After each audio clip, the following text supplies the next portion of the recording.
We're back again. So let's look at the rest of number 7. Between what 2 years was the decrease in tadpoles the greatest?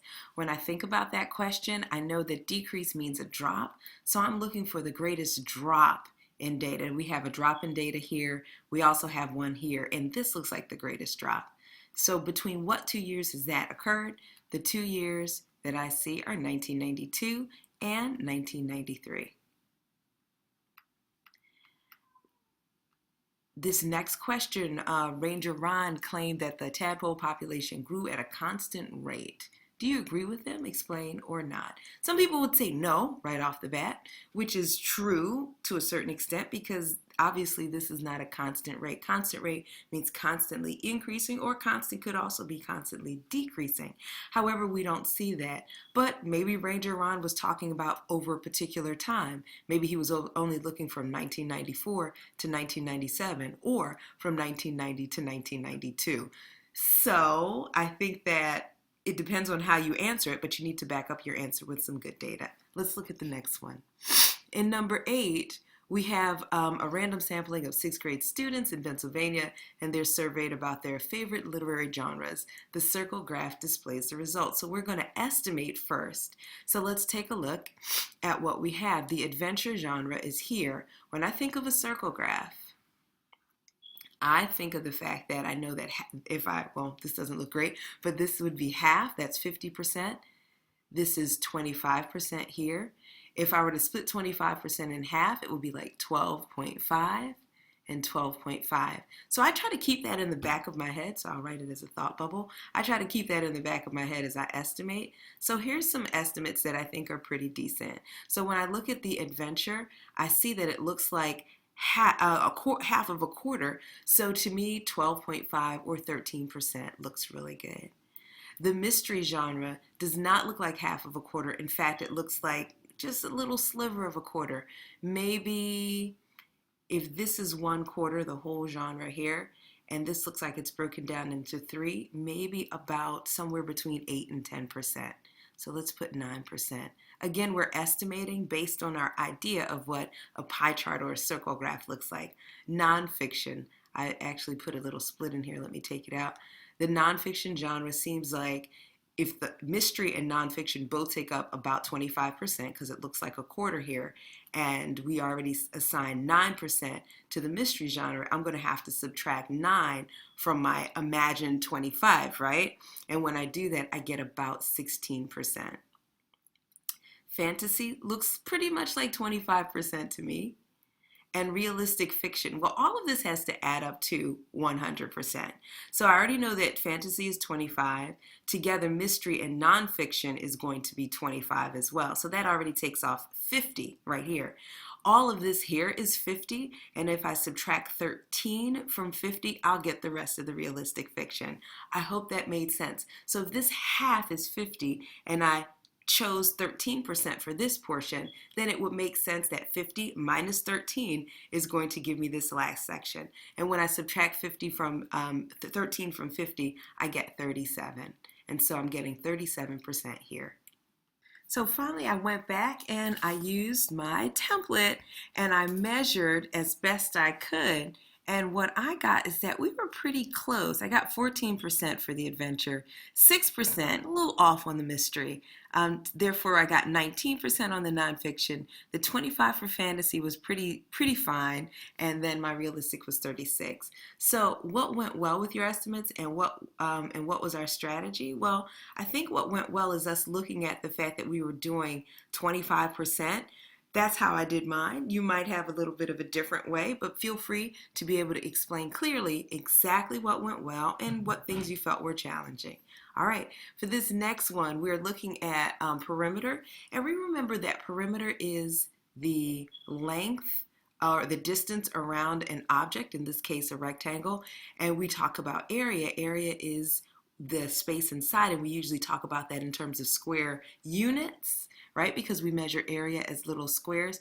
And so we have 2 formulas that we think about. When I think about the perimeter of a rectangle, I've got 2 sides that are the same. The widths are the same here and the lengths are the same here. So I can say 2 times the width plus 2 times the length. And that's going to give me the perimeter. And for the area, we remember base times height, or sometimes we say length times width. So let's think about that as we proceed. The length of a rectangular plot is 12 meters, with its width being 8 meters. And I'm just going to write it like this. So 12 and 8. Write a number sentence for the perimeter of the field. Well, for this field, my perimeter would have to be 8 and 8 plus 12 plus 12, or 2 times 8, because I've got two lengths that are 8, plus 2 times 12, because I have two lengths that are 12. And that's enough for that. What is the area? Write a number sentence for the field. So they asked us for a number sentence. They didn't actually ask us for the answer, but I'm going to write down the answer anyway. So I would get 16 plus 24. And when I add 16 and 24, I get 40. So 40 what though? Since we're dealing with meters and we're dealing with the perimeter, we just have meters, not square meters. Let's find the area. So the area will be the length 12 times 8. When I multiply 12 times 8, I get 96. So 96 meters squared. So we already have that built in. When we're talking about area, we're going to have meters squared, or whatever our units are squared. Okay, so would you need to know the area or perimeter for each purpose? Let's check it out. To building a fence around a garden, definitely perimeter. That's walking around the edge of the garden. We want to have a fence, and that's going to be the perimeter. Buying wildflower seeds for the whole garden. Well, when I'm buying seeds, oftentimes it tells me how much area I can cover. So area is what I need to know. And buying mulch for a path around the garden. If I have a garden and then I have a path, let's do the path in a fancy blue color, and I need to buy mulch for around the path. There's a part of me that feels like perimeter is important, and it is, but the perimeter is important so I can find the area of this path. So you could say both, but if you had to choose one, you definitely want the area, because you want to know the space in here where you will put the mulch. Does that make sense? I definitely hope so. Let's look at this next one. Green Street Friends decides to start charging people for parking on the Meeting House Circle. Students made a plan for what to charge, as shown in the graph. The open circles indicate where the cost jumps to the next step. So let's take a look at this graph, because this graph step graphs often made us a little bit uncomfortable. So it looks like if hours, I think this should be hours down here. So if hours are across the bottom and cost in dollars is along the side, let's see what it costs to park at certain stages of time. Part A, according to the step graph, how much would it cost to park for 2.5 hours? So I go along this axis to 2.5 hours, and I look to see where my graph, where 2.5 hours intersects the graph in terms of money. What step am I on? And it looks like I'm right here. I'm on the step that's going to cost me $4. So it's going to cost me $4 for 2.5 hours. If someone parks at 11 a.m. and only has $5, when should they return to their car? So if they only have $5, the only cost that they can pay is the $4 price. They can't go up to the next level, which is $7. So they need to make sure that they keep their cost within this $4 range. How many hours do you get for $4? Well, for $4, you don't get 3 hours. Notice that there's an open circle there. You actually get, boom, 2 hours and 59 minutes. So that's something that this person would have to keep in mind. So they only get 2 hours and 59 minutes from the time that they park. So that's at 1:59. So they'd only be able to park till 1:59 p.m. Make sense? I hope so. So this is a prediction question. Based on the graph, what do you predict would be the cost of parking for 6 hours? 6 hours is obviously not here, but we see that after 5.5 hours, there has been a switch in price, right? Because this open circle says that at 5.5 hours, the change has occurred. So So I'm looking at this, I see 150, 250, $3 increase. I would assume the increase, since the increases have increased, I would assume this last one would increase perhaps $4 or perhaps $4. And I think that the prediction is not an exact answer, but I'm saying $4 and I'm saying it's going to cost you $11 at that time. Not 11 o'clock, but $11. So this last question, using the graph as a guide, what would you say is the average hourly rate for parking? In other words, about how many dollars does it generally cost to park per hour? This is a little bit tricky, right? Because usually if we're asked something about averages, we can figure out the average or the mean very simply by adding up all the data points and dividing by the number of data points that we have. And I know that we don't exactly have our information in that way. So you might want to look at the graph and kind of come up with your own way of thinking about it, definitely explain. One way that you can use is to actually look at it as if we have data points. So if you park 1 hour, what would the cost be? $1.50. So that's one data point. 2 hours, what would the cost be? $4. How about 3 hours? Looks like $7. 4 hours, $7. 5 hours, $7.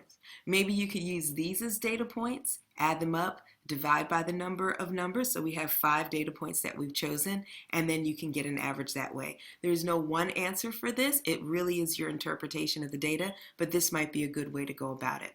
Let's go on to the next question. So our open response question for our test will be a bonus question. I'd like everybody to give it a try because they're usually really, really thoughtful and really, really good problems. Let's look at the one we have here. So John wants to know if compost improves the growth of the plants. So he put compost in the ground floor of the plants and did not put it in the garden terrace. Other than that, the plants were the same, right? So we're dealing with the same types of plants. So here we have data about the ground floor plants, and here we have data about the terrace plants and their height. And so what you want to do, it says examine the data, and we do that by creating landmarks. One way of doing this really a beneficial way of doing this that I saw some students do it in class is that they made a stem and leaf plot for each situation. And by making that stem and leaf plot, they were able to organize their data and make sure that they could see exactly what trends were happening with each group of plants. So by making that stem and leaf plot, you could easily find the max, you could easily find the min, you could easily find the median. So you get a lot of the landmarks just right out, right?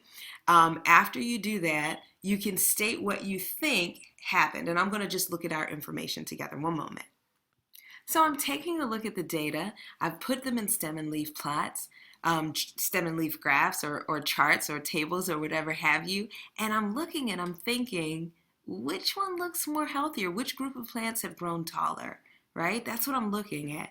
I see in this group I have some that are single digit height one that's single digit height, a couple that are already equal to or above 30. Here, none equal to or above 30. More in the single digits heights, more in the teens in terms of their height.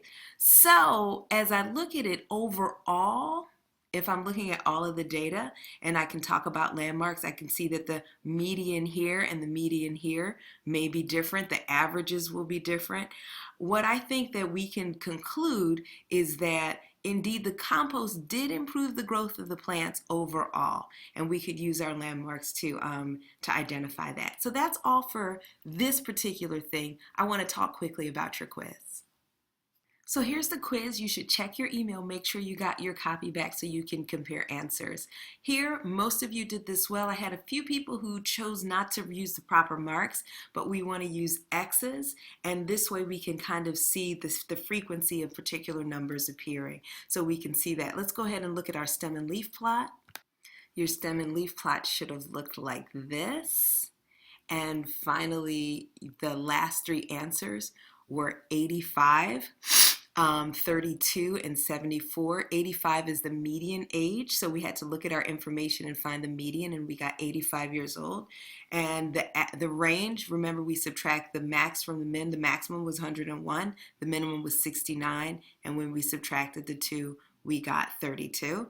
And finally, find the mean of people's ages, and let me make sure you can see all of this question, who are under, and this says 80, under 80 years old, and that would be 74. I don't think you can see the 80 because my window's not giving me the opportunity to show you that. However, let me know if you have any questions. Make sure and take a look at your own personal quiz. I'll talk to you guys soon. Bye-bye.